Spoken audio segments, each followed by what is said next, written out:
In our world today, love often begins with a swipe, a spark in the DMs, or a quiet glance across a cafe.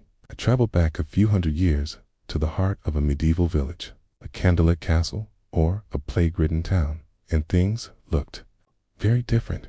Asterisk. There were no love letters sealed with a kiss, no quiet midnight walks under the stars, and certainly no choosing your soulmate based on shared hobbies or zodiac signs. Asterisk. Love in the Middle Ages.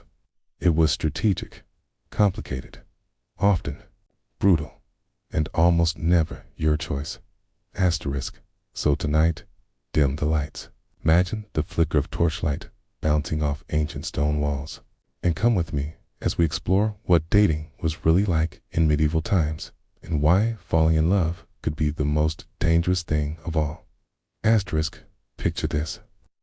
A village square at dawn, the scent of wet earth and bread. Women balancing baskets. Men leading oxen. Children chasing chickens through puddles. Asterisk. There is no Instagram, no perfume, no pickup lines. And yet, somewhere in this mud-splattered world, two people might, just might, fall in love. Asterisk. But don't get too excited, because in most of medieval Europe, love had very little to do with marriage. Asterisk. In fact, who you married was rarely up to you, especially if you were born into wealth, status, or even modest land. Asterisk. If you were the daughter of a nobleman, your fate was often sealed before your voice even changed. Betrothed at 6, promised by 10, married off by 14. Asterisk. Your husband, likely a stranger, chosen not for his heart, but for his land, army, or alliance. Asterisk. Sometimes you'd meet him for the first time on your wedding day.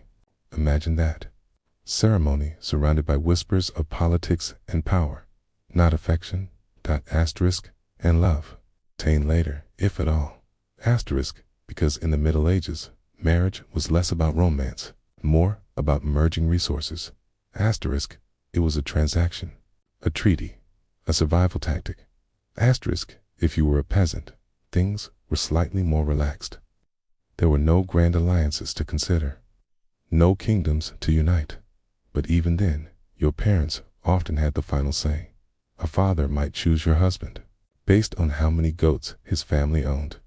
A mother might push for a girl who could weave well and survive childbirth. Asterisk. If you were lucky, you'd fall in love with someone from your village, a boy who could thatch a roof without falling off, a girl who made you laugh during planting season. Asterisk. Courtship was subtle, a touch of the sleeve, a loaf of bread shared in silence, a glance during mass. Asterisk.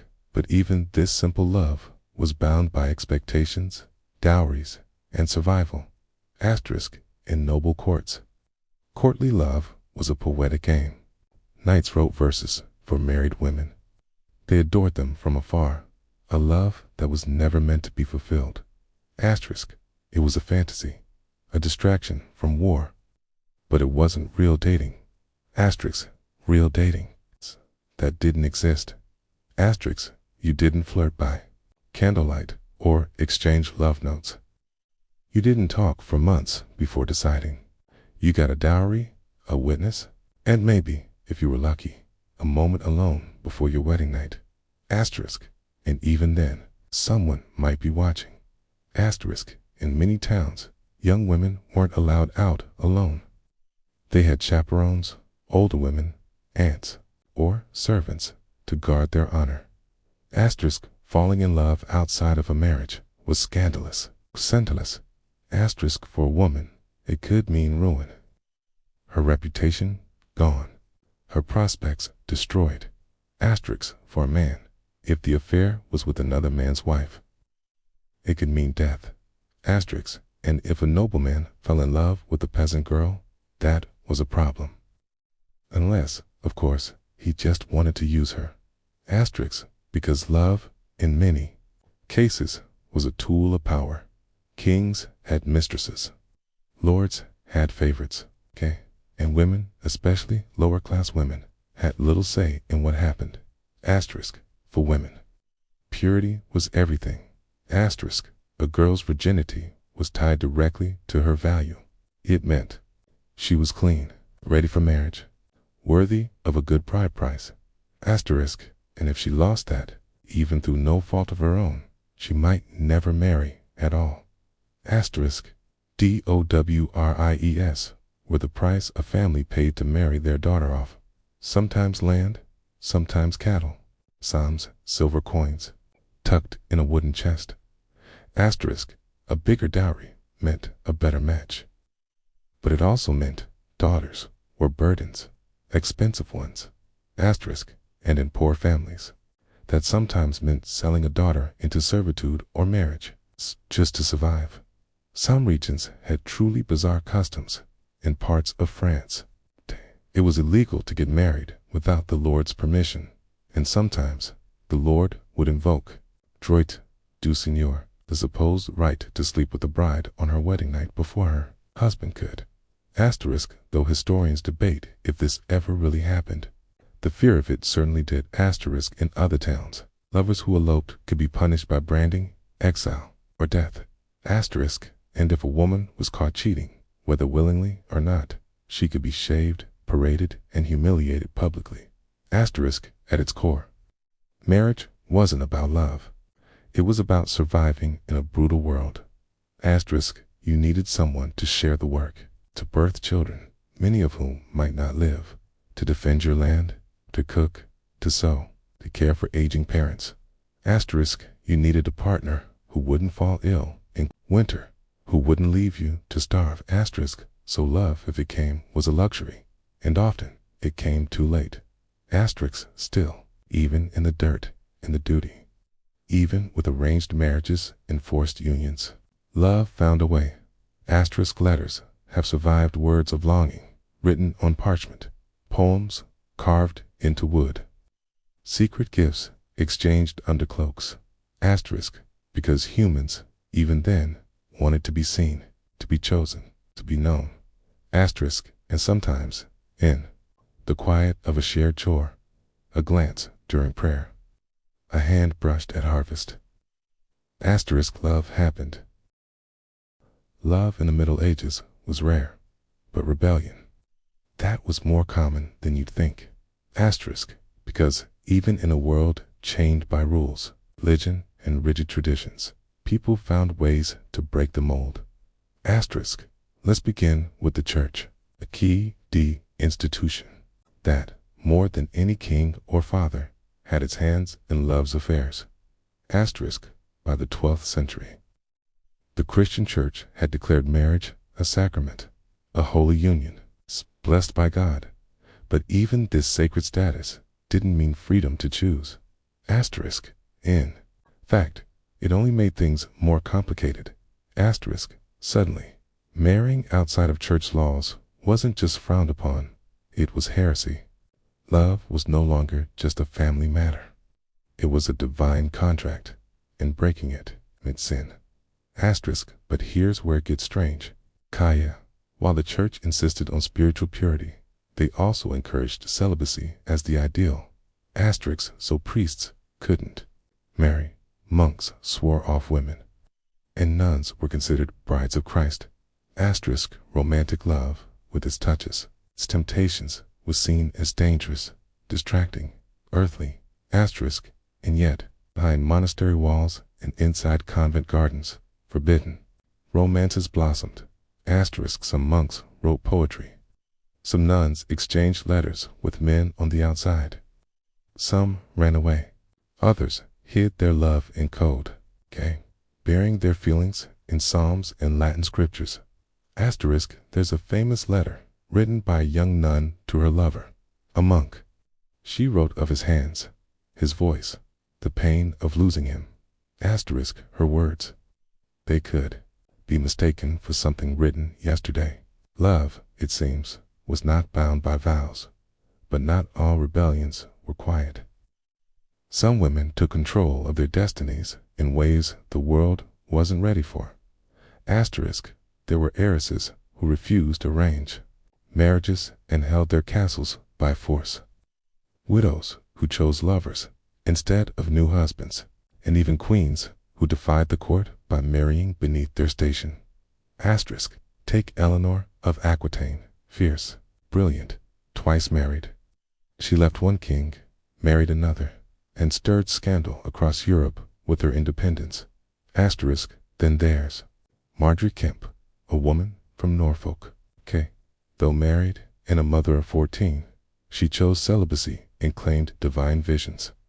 She even traveled across Europe alone, a medieval woman on a spiritual journey, defying what was expected of wives. Asterisk. Love in the Middle Ages was not always romantic, but it was always powerful.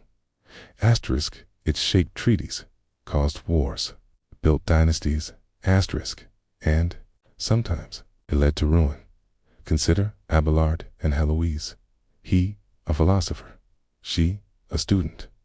Their affair, one of the most famous in medieval history, began with stolen glances and secret lessons.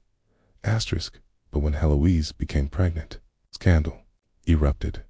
Her uncle was furious. Abelard was castrated in revenge. Asterisk. They were both forced into religious life, but their love lived on through letters, raw and heartbreaking.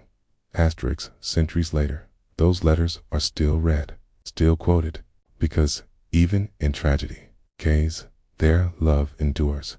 But not all tales ended so poetically. There were girls as young as 12, forced to marry men decades older. Asterisk. There were peasant women, taken by knights with no one to defend them. Asterisk. There were lovers sentenced to death for daring to run away together. Love was punished, controlled, feared, and yet it never stopped. Asterisk. In some villages, lovers created secret traditions. A carved wooden spoon might symbolize affection. A ribbon dropped in the market might be a silent message. Asterisk. They met in barns, behind churches, under the cover of night, and when they were caught, they paid dearly. A woman might be disowned, a man exiled. Asterisk. But sometimes, just sometimes, the world turned a blind eye. Asterisk. There were stories of couples who defied the odds, who married for love, not land, who worked side by side in the fields, raising children and dreams. They were rare, but they existed. Asterisk. And in their quiet joy, they proved something powerful, that even in a time ruled by survival, love could still thrive. Asterisk. It wasn't just the poor who yearned for choice. Asterisk. Even royalty felt the chains of arranged unions. Asterisk. Princesses were bartered across borders. Queens were judged for bearing sons, or failing to. A woman's worth was tied to her womb. And yet, there were those who loved outside their roles. Asterisk. Kings took mistresses, some openly, others in secret. One king even disguised himself to visit his beloved in the village, sneaking past guards just to hold her hand. Asterisk. But the cost was high. Bastards born outside of wedlock were rarely accepted. Scandal could bring a kingdom to its knees. Asterisk. Still, love was patient. It found cracks in the armor. Asterisk. Sometimes. Asterisk. Troubadors. The poets of their day sang of longing, of passion, of lovers torn apart by fate. Asterisk. Their words were carried from town to town. Their verses gave peasants hope, gave nobles pause. Asterisk. Because even if they couldn't live the love they sang about, they could dream it. Other times, love found expression in art. Tapestries showed couples beneath trees. Marginalia in manuscripts featured lovers escaping on horseback. Asterisk. Stories were passed down, not of kings and conquest, but of the girl who ran away, the boy who waited, the kiss in the orchard. Love became legend, but legends don't hide the truth, and the truth was often painful. Asterisk. Marriage was a duty, a trap, a necessity. Asterisk. Women had few rights. Men bore the weight of providing, and love was fragile. Still, some chose it anyway. They chose love when it meant losing inheritance, when it meant leaving home, when it meant facing shame, asterisk, and in choosing it, they lit a small fire in the darkness of their time. Asterisk, because to love, fully, freely, was a kind of revolution, and revolution, even then, had its place. So, what can we learn from this asterisk? That love has always been complicated, messy, beautiful. Asterisk, that even in times when choice was stripped away, the heart still whispered. That even behind veils and vows, under armor and ash, love was there, waiting. Not perfect, not easy, but real. Maybe it came in a single moment, a look, a laugh, stolen hour. Maybe it lasted a lifetime, or maybe it was brief, a candle flickering in the storm. But it mattered, 'cause it reminded people that beyond land, law, and legacy, we are human, and humans love. Not always wisely, but deeply. Asterisks, so the next time you swipe right, send that text, or feel your heart race at the sound of someone's voice, remember this: you carry a legacy older than castles, older than kingdoms. Asterisk, the legacy of those who dared to love when it was forbidden, who risked everything for a feeling no law could contain.